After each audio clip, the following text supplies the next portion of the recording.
बिस्मिल्लाहिर्रहमानिर्रहीम, अस्सलाम वालेकुम। खेलों की खबरों पर तबसर और तज्जियों से स्कोर के एक और प्रोग्राम के साथ सैयद याया हुसैनी आपकी खिदमत में हाजिर है। नेशनल स्टेडियम कराची में पाकिस्तान टीम की बैटिंग लाइनअप फिर मुश्किल पिच पर हदफ के ताक़ुब तक पहुंचने में नाकाम साबित हुई।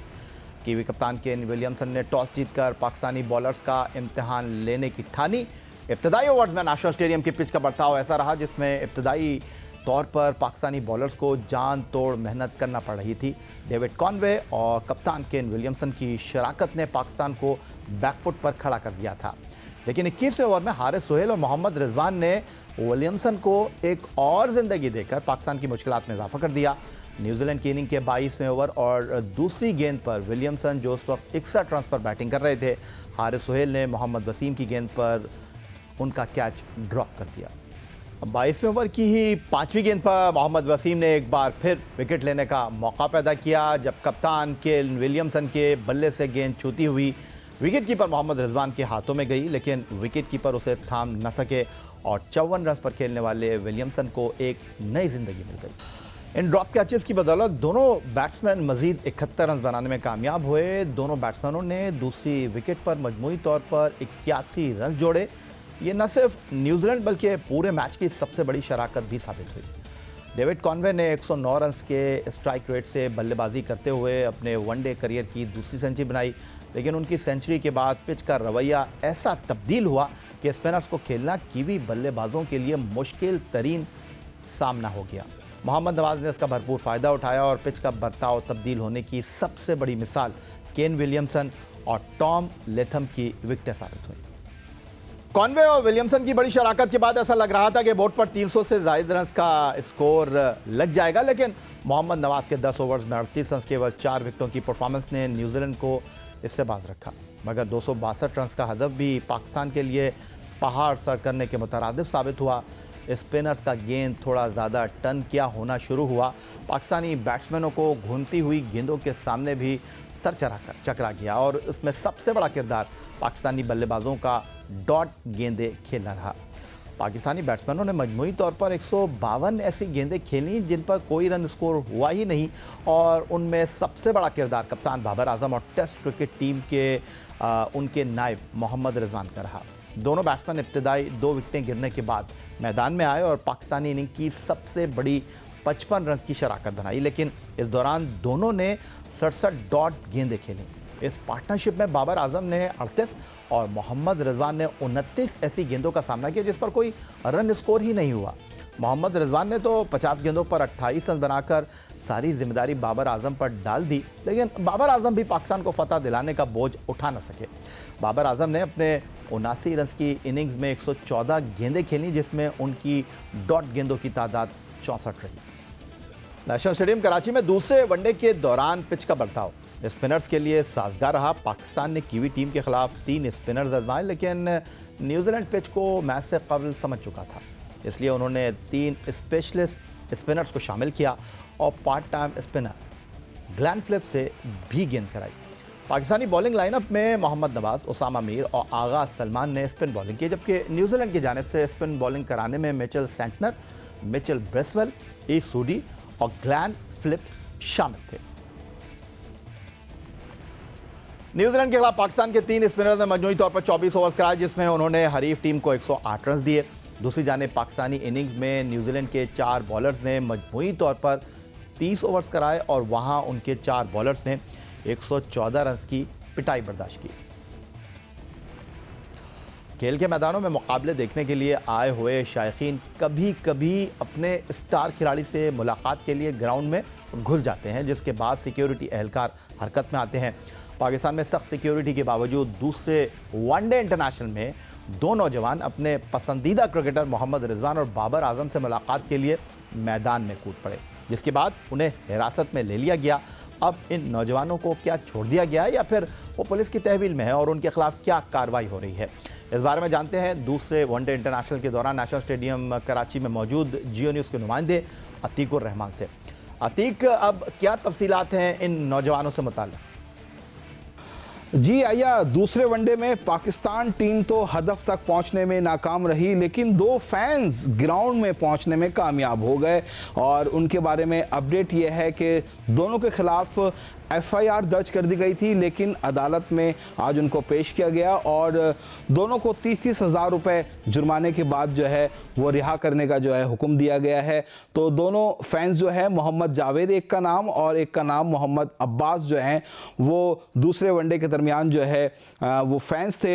एक तो रिजवान का फैंस था और FIR में ये दर्ज था कि ये दोनों जो है इंक्लूजन नंबर 6 और 10 से जो है वो फलांग कर स्टेडियम में दाखिल होने में कामयाब हुए और उसके बाद इनको हिरासत में ले लिया गया और फिर थाना अजीज़ भट्टी थाने में जो है इनकी FIR दर्ज हुई और अभी अपडेट यह है कि दोनों को 30-30 हज़ार रुपये जुर्माना आयद करके रिहा कर दिया गया है। अब इस पर मुख्तलिफ या डिबेट्स हो रही हैं कि आया दुनिया भर में इस तरह फैंस जो हैं वो करते हैं, अपना रिएक्शन करते हैं, दीवाने होते हैं, मतवाले होते हैं और हथकड़ियाँ तक लगवा लेते हैं। और हमने यहाँ देखा भी मोहम्मद अब्बास और मोहम्मद जावेद को रिजवान की दीवानगी, बाबर आजम से मोहब्बत में जो है वो हथकड़ियाँ तक लग गई, लेकिन उनको जिस तरीके से ग्राउंड के अंदर ही थोड़ा बहुत ज़दोकोब किया गया और बताया जाता है कि शायद थाने में भी उन पे जो है तशद्दुद किया गया या उनको मारपीट किया गया, तो ये एक गलत मिसाल है। मतलब इसको नहीं होना चाहिए क्योंकि फैंस हैं, दीवाने हैं, लेकिन ये एक अच्छी चीज़ है कि पाकिस्तान की सिक्योरिटी ने एक एग्जाम्पल ज़रूर सेट की है कि आगे आने वाले दिनों में जो है इस तरह की ना हो। FIR ज़रूर दर्ज होनी चाहिए, कानूनी कार्रवाई जो है वो ज़रूर होनी चाहिए। अगर उन बच्चों के ख़िलाफ़, उन बच्चों पर तशद्दुद हुआ है या उनको ज़दोकोब किया है तो ये एक अलग मैटर है, ये नहीं होना चाहिए था। क्योंकि क्रिकेट के फैंस होते हैं, दीवानगी होती है, इस तरह करते हैं, लेकिन एक जिस तरीके से सिक्योरिटी ने एक एग्जाम्पल सेट की है ये भी काबिल तारीफ है। क्योंकि अगर आप एग्जाम्पल सेट नहीं करेंगे तो फिर ये वाक़यात जो है मुतवातिर होते चले जाएंगे। तो एक अच्छी एग्जाम्पल सेट की है, उनको लेके गए थाने में, एक रात थाने में रहे, FIR दर्ज हुई, उनके वालिदैन को बुलाया और उनको अदालत में पेश किया। तो अतीकुर रहमान तफसीलात दे रहे थे। बिल्कुल मैच देखने के लिए जाइए, लेकिन ग्राउंड में जाकर अपने पसंदीदा खिलाड़ी को थप्पी देने के बारे में या उससे हाथ मिलाने के बारे में सोचिएगा अभी मत, क्योंकि 30-30 हज़ार रुपये जुर्माना और पिटाई भी बर्दाश्त करनी पड़ सकती है। मिलते हैं एक ब्रेक के बाद।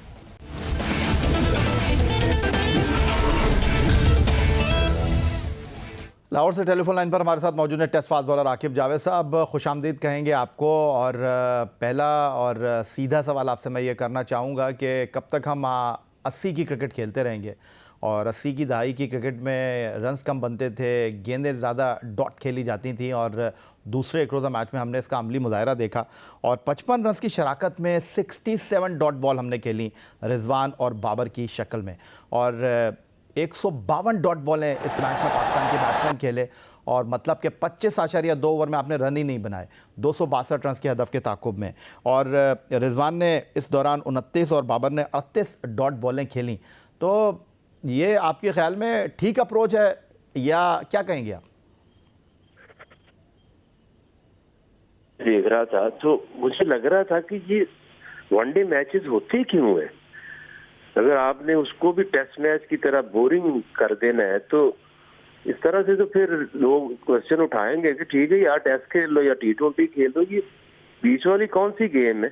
और मुझे लग रहा था जैसे पाकिस्तान बैटिंग जो अप्रोच थी उससे मुझे लग रहा था कि ये चाहते हैं कि वनडे क्रिकेट में भी ड्रॉ मैच आ जाए, क्योंकि आप एक टोटल है 260 टोटल है, तो या तो आप आउट होते हैं या फिर आप उसको चेज करते हैं।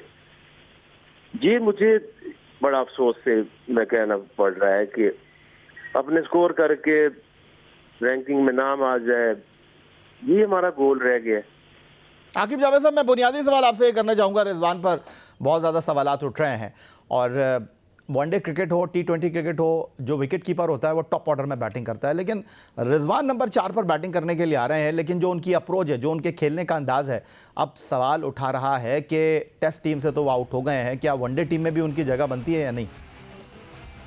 देखिए, जिस तरह से सरफराज को धकेला गया जब कप्तानी से हटाया, तब भी मैं समझता हूँ कि उसको कम से कम एक फॉर्मेट का कैप्टन तो भी रहने देना चाहिए था। अगर इन्होंने चेंज करना ही था, मिकी आर्थर को भी बिला वजह हटाया।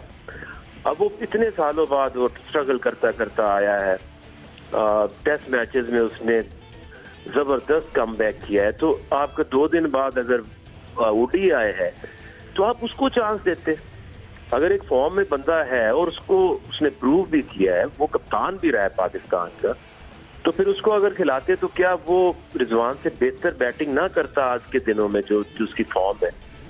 तो ये आपको ऑनेस्टी लानी पड़ेगी और कोई एक बंदा तो उठ के ये कहे कि ये क्या हो रहा है और इसको इस तरह से होना चाहिए। लेकिन आकिब जावेद साहब, मैं आपसे ये जानना चाहता हूँ, रिजवान T20 क्रिकेट में इनिंग का आगाज कर रहे हैं, उस पर तहफुज़ात हैं। वनडे क्रिकेट में वो नंबर 4 पर बैटिंग कर रहे हैं, इंतहाई अहम नंबर है। ये वो नंबर है जहां आपको फास्ट बॉलर को भी खेलना चाहिए, वो नंबर है जिस पर आपको स्पिनर को खेलना चाहिए। और वाज़ेह तौर पर लग रहा है बाबर आजम और रिजवान स्पिनर को नहीं खेल पा रहे। देखिए, पहले भी अगर आप देखें तो रिजवान की जो बेहतर परफॉर्मेंस है वो टेस्ट में है या T20 में, ऊपर से वो जब ओपन करते हैं, वनडे में उनकी कभी भी आउटस्टैंडिंग परफॉर्मेंस नहीं रही है। अगर आप एवरेज स्ट्राइक रेट देखना है तो वो आप कंपेयर करके देखें सरफराज से, देयर इज नो मैच।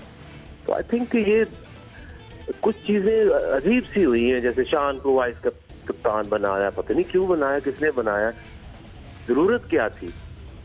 तो ये एक वाइस डिसीजन करने चाहिए। कोई ये जो इनकी जो थिंक टैंक है वो बैठे, आगे की स्ट्रेटेजी को बनाए, मैच की वजह खेलने की लोगों को बताएं कि जी हम मैच इसलिए खेलते हैं। हमें तो आउटसाइड से यही लगता है कि ये मैच हो रहे हैं, अपनी अपनी जगह पक्की करो अपने। आकिब जावेद साहब, आपने शान मसूद की बात की, ये तो क्रिकेट बोर्ड का इस्तेहकाक है कि किसको मनसब पर रखना है, किसको मनसब पर नहीं रखना। और शान मसूद को यहाँ पर वाइस कप्तान रखने की एक बुनियादी वजह जो समझ आ रही है वो ये है कि टेस्ट मैच में आपको पता है एक मसला हुआ था और वहाँ पर रिजवान बगैर खेले हुए कप्तानी करने के लिए मैदान में आ गए थे, और यहाँ पर भी आपके जो वाइस कैप्टन है शादाब, वो दस्तयाब नहीं थे, इसलिए शान मसूद को वाइस कैप्टन बनाया गया। लेकिन यहाँ पर जो खबरें आ रही हैं कि जी आपके कप्तान बाबर आजम जो है वो तहफ़्फ़ुज़ात का इज़हार कर रहे हैं, तो बाबर आजम को आपको नहीं लगता कि उनको वेलकम करना चाहिए था? क्रिकेट बोर्ड ने उनको कप्तान बनाया था, माजी में क्रिकेट बोर्ड ने डिसीजन किया था, जो कैप्टन सिटिंग कैप्टन थे सरफराज से पूछे बगैर उनको तीनों फॉर्मेट से हटाकर बाबर आजम को कप्तान बनाया गया था। तो ये तो प्रैक्टिस रही है, ये तो क्रिकेट बोर्ड का इस्तेहकाक है किसको कप्तान रखना है, किसको वाइस कप्तान रखना है। देखिए ये तो क्रिकेट बोर्ड ही डिसाइड करता है किसने कप्तान बनना है या किसने वाइस कैप्टन होना है। बट द मिसिंग पार्ट ये हुआ है कि जो कम्युनिकेशन है वो टीम मैनेजमेंट से नहीं हुई, क्योंकि अगर उनसे पूछ के या मशावरत से या उनको राइट चैनल से बताया जाता तो फिर वाइस कैप्टन जो है वो इसीलिए बनाया जाता है ना कि वो कप्तान के बाद सबसे इम्पोर्टेंट प्लेयर है, तो उसको बनाते कि जिसको पता था कि वो प्लेइंग 11 में है। तो उसका मतलब है कि टीम मैनेजमेंट को तो पता ही नहीं था कि वाइस कैप्टन बनाया है और क्यों बनाया है। तो आई थिंक ये बड़ी एक गलती हुई है, और यही वो मिसकम्युनिकेशन हमें भी नजर आ रही है कि टीम की कॉम्बिनेशन क्या है। हारिस फेल कहाँ से सोए हुए टीम में वापस आ गए, मुझे तो समझ नहीं आती। और बिला वजह आप किसी को कम बैक करा देते हो, बिला वजह किसी को निकाल देते हो। सो आई थिंक ये टीम कंपोजिशन ठीक ही नहीं है। और दूसरा अप्रोच क्या है ये हमें तो को बता दे कि वनडे क्रिकेट में आपने या हारना है या जीतना है, तो आप जब तक भी खेल रहे हो आप जीत के लिए खेल रहे हो। ये तो कोई नहीं है कि आपने 5 साढ़े 5 की एवरेज से शुरू किया और जा पहुंचाया आपने 10-12 के ऊपर, तो ये कौन सी अप्रोच है? ठीक है आकिब जावेद साहब, बहुत शुक्रिया। हमारे साथ पाकिस्तान के फॉर्मर टेस्ट फास्ट बॉलर और लाहौर कलंदर के कोच आकिब जावेद साहब मौजूद थे और दूसरे एक रोज़ा मैच में टीम पाकिस्तान की नाकामी पर अपने ख्यालात का इजहार कर रहे थे। यही आज का हमारा प्रोग्राम था। ट्विटर पर आप मुझे फॉलो कर सकते हैं, ईमेल कर सकते हैं score@jio.tv पर अपनी राय से हमें आगाह कर सकते हैं। दुआ उम्मीद इस तवक्को के साथ कि पाकिस्तान में खेलों खिलाड़ी तरक्की करते रहें। सैयद याहिया हुसैनी को स्कोर की पूरी टीम के साथ अगले प्रोग्राम तक के लिए इजाज़त दीजिए। अल्लाह हाफ़िज़।